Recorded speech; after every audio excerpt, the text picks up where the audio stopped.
Wonderful. Welcome to the Distinguished Speaker Series at Oxford Side Business School, which is co-hosted with the Oxford Africa Business Alliance. And it's a real privilege to host this afternoon André de Ruyter for what is a timely and very candid conversation on adaptive leadership in a fragmented world. André is a seasoned business leader with a career spanning energy, chemicals, and manufacturing. And before leading Africa's largest electricity utility, he held senior executive roles at Sasol and later served as the CEO of Nampak, one of the continent's largest packaging companies.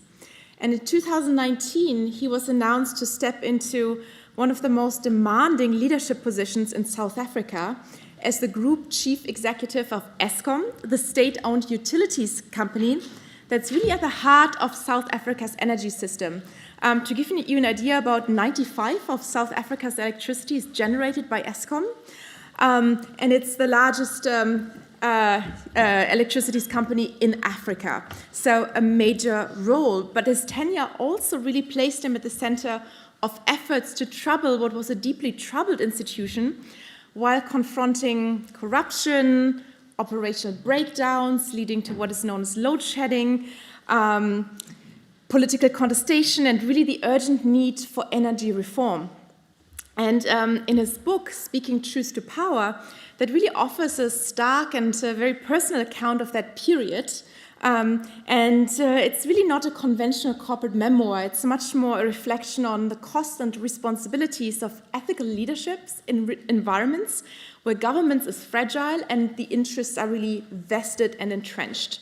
And so this really chronicles the dilemmas that André faced, the resistance he encountered to the changes he wanted to bring in, and also the moral choices that come up when transparency and accountability create a price, including a personal price. So this really raises a lot of questions about institutional integrity, public leadership, and what it means to act with conviction when compromise would often be a lot easier. So this afternoon, André will reflect on what it means to lead when systems under immense pressure and certainty is scarce. So he will draw on his experience at the helm of this very critical national asset in South Africa and share lessons about decision-making in crisis and institutional reform, resistance, and also maintaining a purpose in a very difficult environment, which I think is incredibly relevant at this moment. And his personal evolution from oil man to green man adds another dimension to the conversation and invites us to consider how can we move to a greener and more just energy system in the future that really requires long-term thinking in a very rapidly shifting energy landscape. And I'm also very pleased that the conversation today is led by our own, very own May Manning, who's a Rhodes Scholar and Oxford MBA, one of our +1 MBAs who already completed her MSc in Sustainability, Enterprise, and the Environment. And so with her academic grounding in sustainability and also prior experience as a McKinsey consultant, I think she really brings this analytical depth and practical insight to this fireside conversation. So please join me in welcoming André de Ruyter and May Manning for what promises to be a really honest and thought-provoking conversation.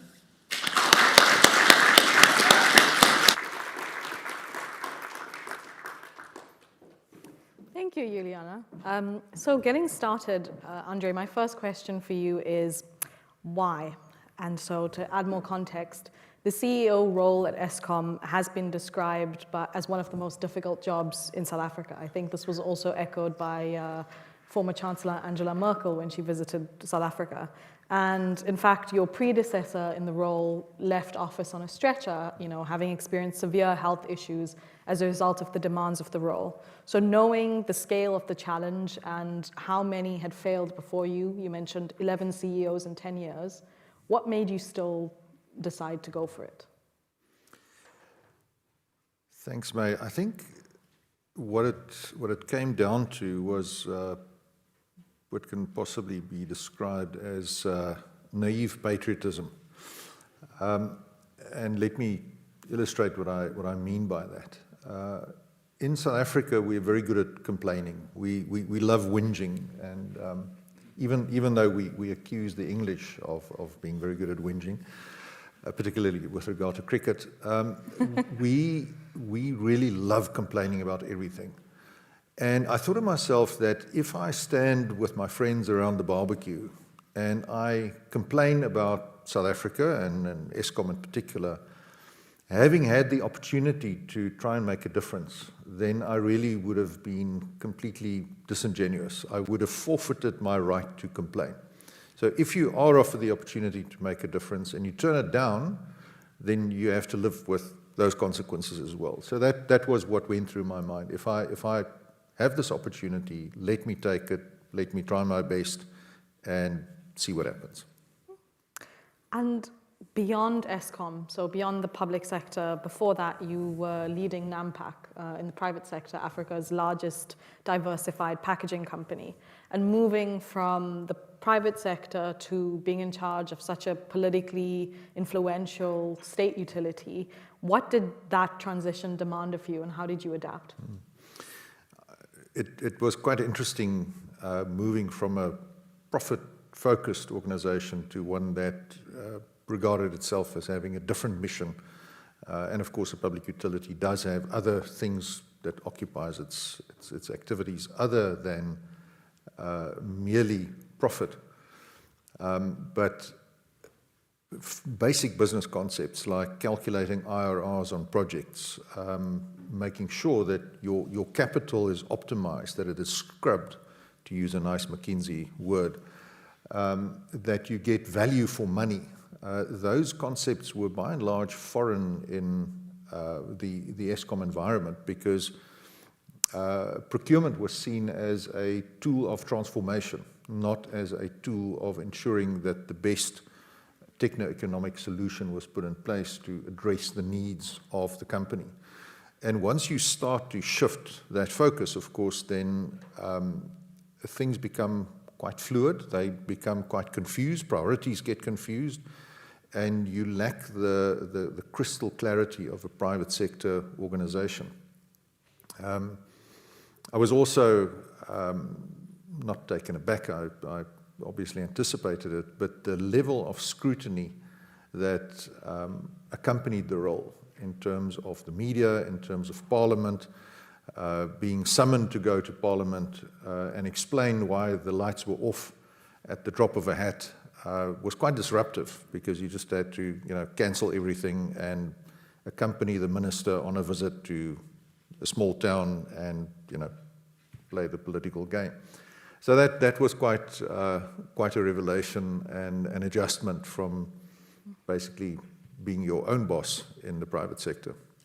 I can imagine it's interesting to have a peek behind the curtain and see. I mean, as a South African myself, when we were experiencing load shedding, kind of what was top of mind for us was what's going on, but we didn't really think about how those kinds of demands on you kind of made the problem harder to solve.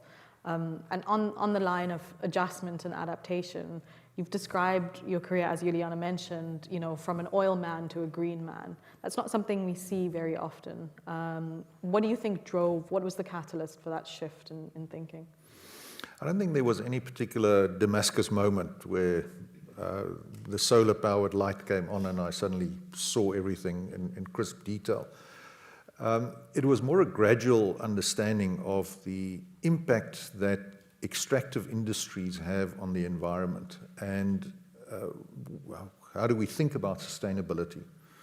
If you very simply think about coal, and let me confess that I used to be a coal salesman for a while, traveled around the world flogging South African coal to Japanese power utilities and German companies. So this was my bread and butter. And a friend of mine once made a very interesting remark. He said, what we're doing is we are taking all the carbon that was captured 300 million years ago during the Carboniferous, and we're releasing that back into the atmosphere in the space of 300 years.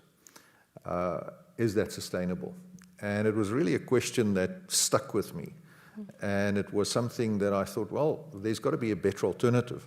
Now, fortuitously, my disquiet at the lack of sustainability and the environmental impact, for which my kids, by the way, also held me accountable.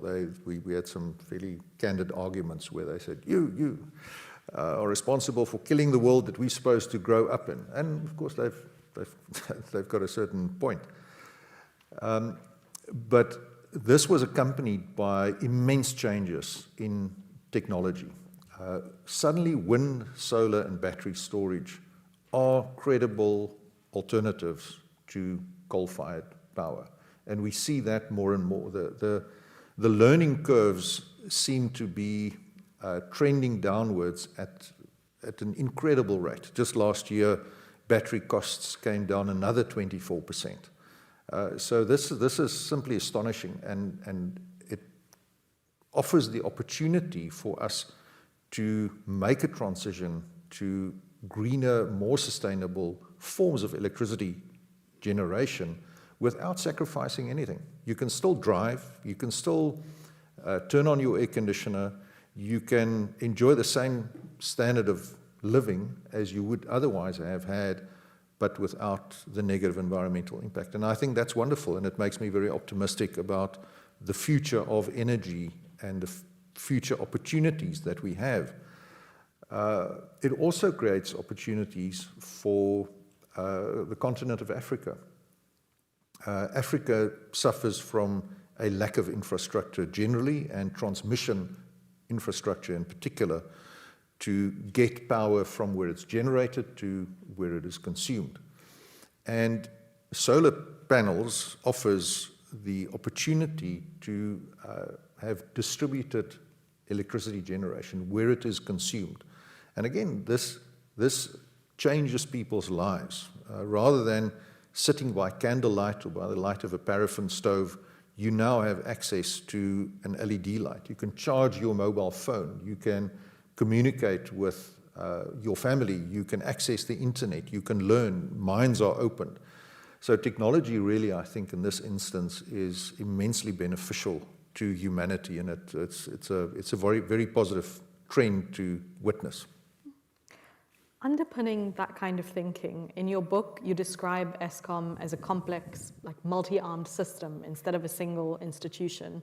And you use systems thinking to explain how such institutions can drift into dysfunction, which is important because a lot of times when we see these organizations, we wonder how could things have gotten so bad. And my question for you is, what led you to adopt a systems thinking approach? I think what is fundamental to any senior executive position is that you've got to understand the animal that you're dealing with. You've got to get your head around what is this entity that I'm trying to operate. And it's remarkable in my engagements with senior executive teams, if you ask the simple question in an exco meeting and you go around the table and you ask, explain to me how you make money in this business, how people struggle. And it's not only the HR executive that struggles. Very often people just don't get it. And you will get wildly different answers from the operations director and from the marketing director. And understanding what those drivers are, understanding how they interact, and understanding how all of this integrates into something that approaches sustainable profitability, I think is the job of a leader, to make sure that that stays on track. The more complex the organization becomes, Eskom had, when I joined, 46,000 employees, operated in a number of countries, but predominantly in South Africa, had 3 major businesses and a whole host of different subsidiary companies. And if you don't have a picture in your head of how each of these contributes and their role in the system, you are just lost and you are unable to prioritize. So building this picture, this mental map of how things work, how they fit together, and how they interact, how the gears mesh, helps you to operate the business and understand the business. Without that understanding, I think you'd flail miserably. You'd just not be able to do it. And I suppose the natural next step beyond developing that understanding is being able to communicate that vision and get buy-in. And on a lighter note, you've written about the power of the meme as a communication tool. And I believe your colleagues apparently coined the term Andreisms as a word for as an anthology of your more memorable sayings. Do you have a favorite or one that you think proved especially effective in communicating? There are many anecdotes. I think the one that resonates most with me and makes the most sense for most organizations to get this alignment and to make sure that people pull together in the same direction comes from the Williams racing team, Formula One, where the one single question that Frank Williams always used to ask is, does it make the car go faster? So if you want to change the paint scheme, the question was, does it make the car go faster? And the answer is no. But if your answer is, by changing the paint scheme, we create more space for sponsorship logos, which gives us more money to invest in engine development, so changing the paint scheme does make the car go faster, that's the right answer.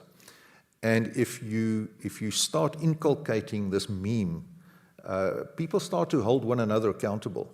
If you come to Exco with a new policy, someone will ask, does it make the car go faster?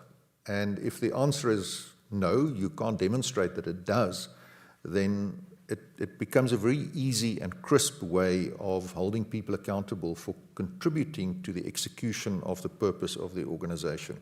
So I think that's an example of how if you inculcate these memes, they become part of the language of the organization, and people also hold me accountable, which is sometimes not so comfortable, but yep, it's how it should be.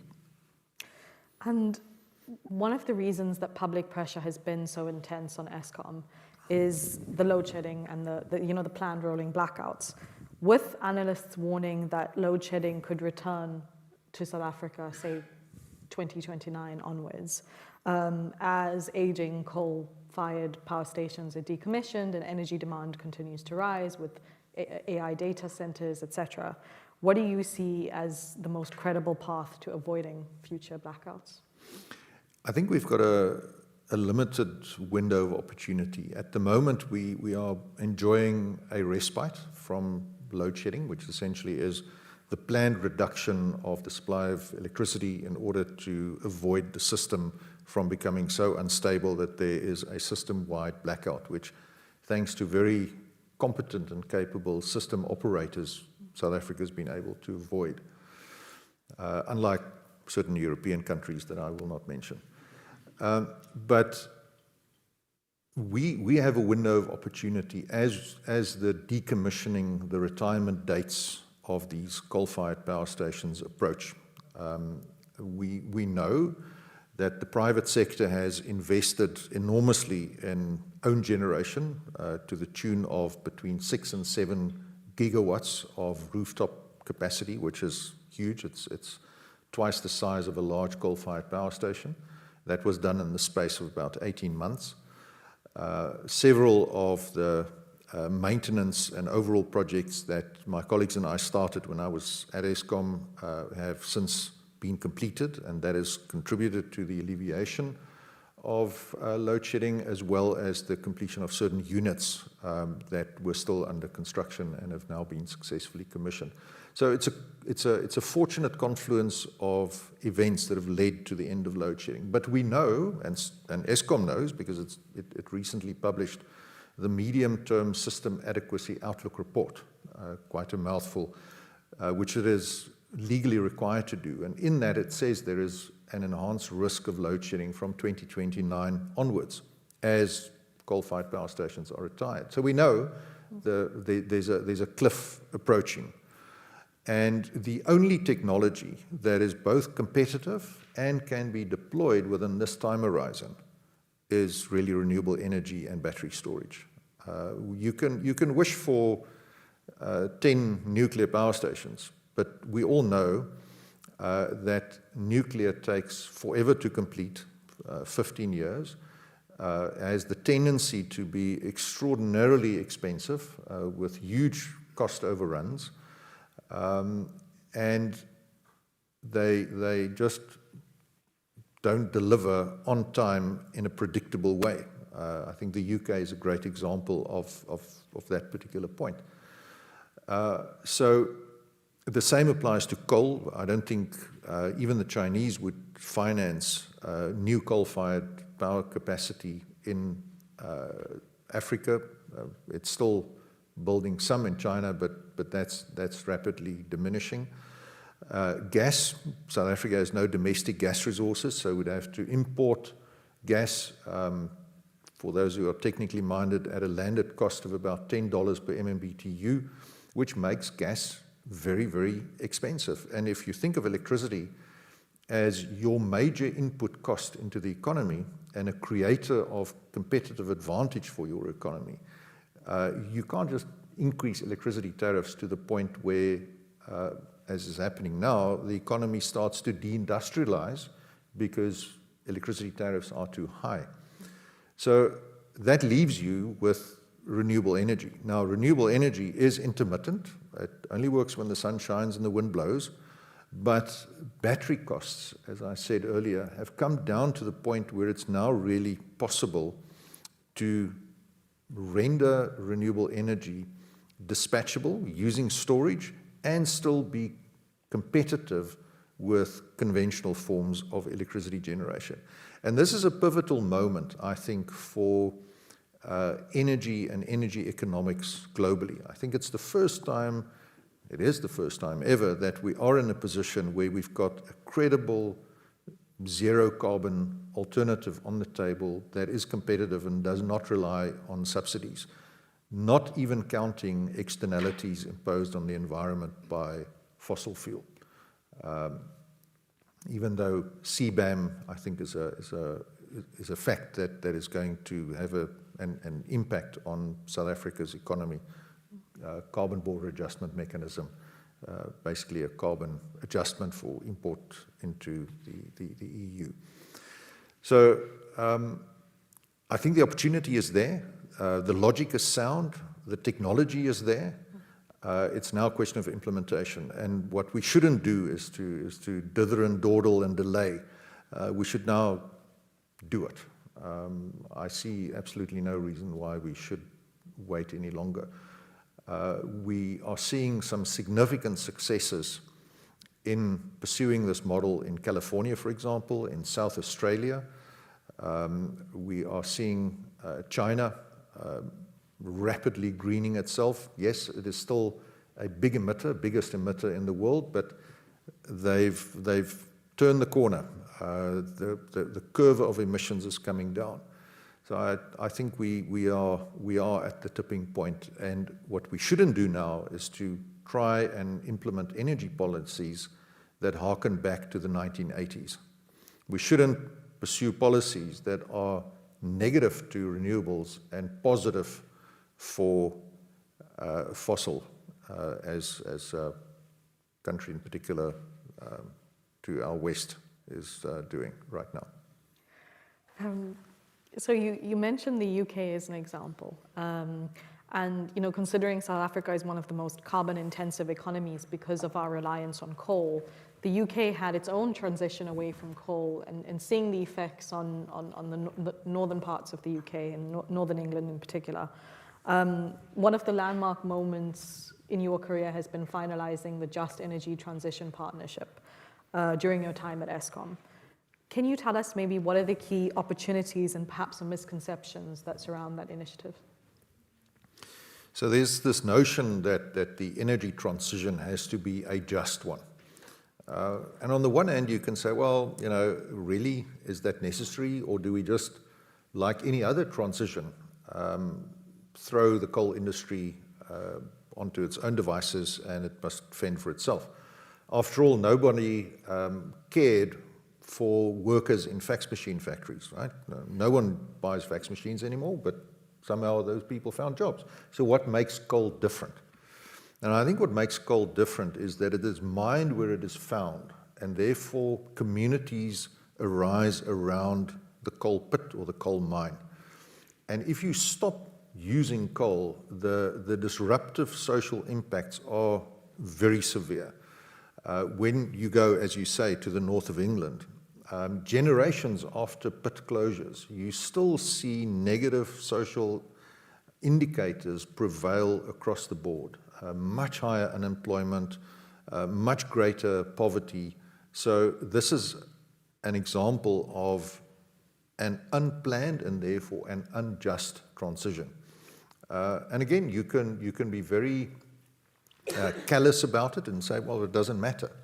I do think that it does matter. I think we do have an obligation to look after these communities that are so uniquely dependent on one commodity. And I think with proper planning, you can, in fact, engineer better outcomes. And there are very good examples. Germany is one of them, where you can mitigate. You cannot entirely eliminate, but you can mitigate the negative impacts of a transition away from coal. The default, if you do not plan it, is that you have an unplanned transition. And an unplanned transition, in my book, is by definition an unjust one. And if it is unjust, then you have these long-lasting, generational negative impacts on communities and societies. And I would like to think that we as a society can do better than that. Speaking of doing better, I think it's easy to maybe feel a bit demotivated or cynical looking at the current state of the world. It's a world that feels more uncertain, more fragmented, and faster moving than ever. For those at the start of their career, especially those who want to take on difficult problems the way you did, what advice would you offer? I think one shouldn't shy away from raising your hand for tough jobs.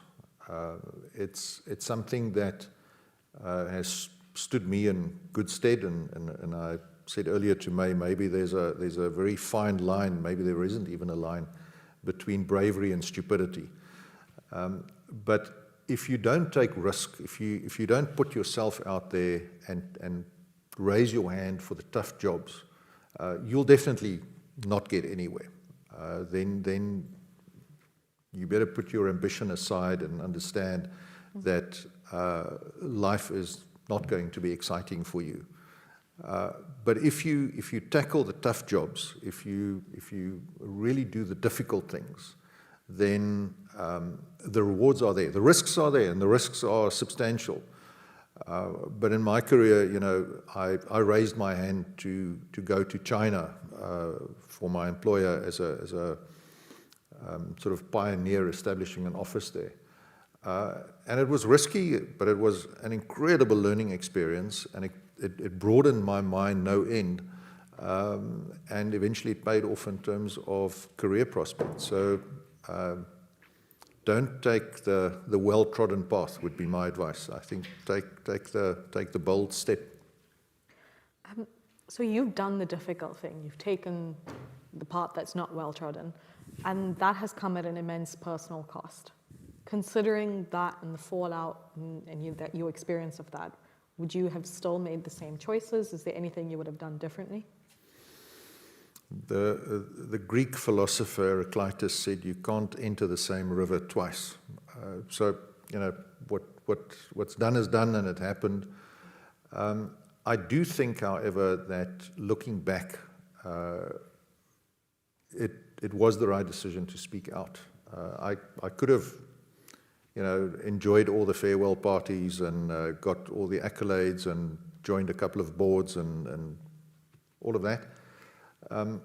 But I think it would have been contrary to a value of integrity. I would have had to compromise, knowing as I did that there was significant criminal activity going on in Eskom, sponsored by politically connected actors. And sometimes, and I was in the fortunate position that I had the luxury of saying, well, tossing a hand grenade over my shoulder as I left the office, as it were. And I was in a financial position that it didn't matter. I could do that. So you need to think about that. You can't just, be brave and foolish. You need to be brave and considered. But I think that looking back, I would like to believe that my disclosures changed it moved the Overton window of what is acceptable to say in public.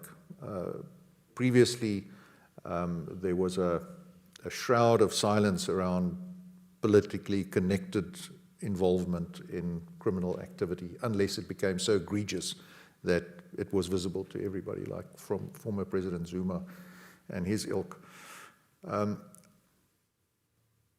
But what has happened now is that there are more disclosures coming out, and the narrative is clearer that we have a significant problem with embedded, entrenched, politically connected, possibly even politically sponsored, corrupt activities. And having opened that door, widened that window, that Overton window, I think is a worthy consequence. And is a worthy result of taking that pain. Yeah.